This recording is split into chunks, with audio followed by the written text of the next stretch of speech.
Mercredi, c'est Afrotechnologie et notre monsieur Afrotechnologie s'appelle Arzouma Compaoré. Bonsoir Arzouma. Bonsoir Anna. Alors, quelles sont les nouvelles aujourd'hui? On va commencer par la grosse actu, c'est l'ouverture cette semaine de la grand-messe de la tech africaine, Afrobytes, à Paris.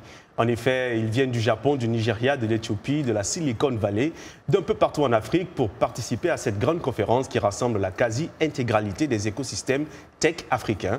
La diversité des industries présentes, des startups aux investisseurs en passant par les innovateurs, témoigne de la croissance continue du secteur de la technologie en Afrique. De l'avis des organisateurs de la conférence, l'objectif est aussi de redéfinir les relations entre l'Afrique et l'Europe à travers la technologie.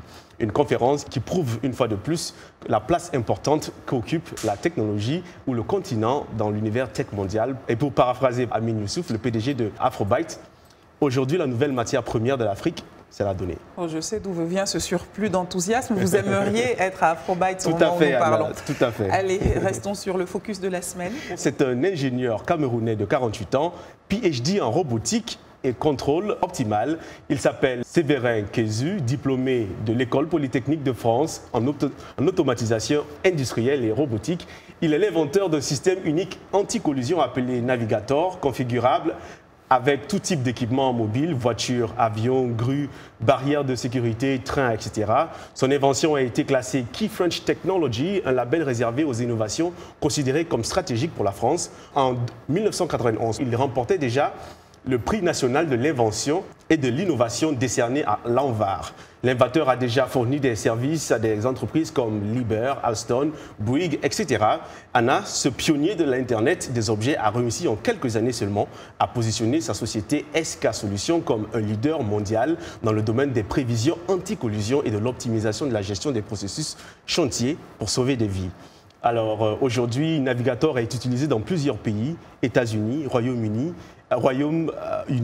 France, Chine, Émirats Arabes Unis, Qatar, Arabie Saoudite, Afrique du Sud, Cameroun, et j'en passe. Key French Technology donc.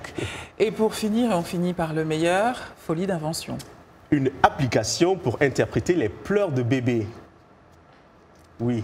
C'est peut-être une solution rêvée pour enfin mettre fin à la frustrante épreuve de devinette sur les besoins de bébés grâce à l'application Baby Chatter, développée par la neuropsychologue Ariana Anderson de l'Université de Californie à Los Angeles. L'appli permet d'enregistrer des pleurs, puis offre 3 interprétations possibles, la faim, la douleur et le manque d'intention.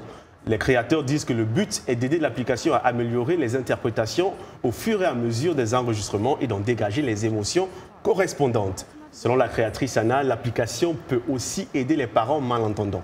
Peut-être aura-t-on bientôt une application similaire pour les adultes. Pourquoi pas? Pourquoi pas? Voilà, c'est tout pour Afrotech aujourd'hui. C'est tout et c'est beaucoup. Revenez la semaine prochaine à Arzouma Compaoré. Mercredi, rendez-vous est pris.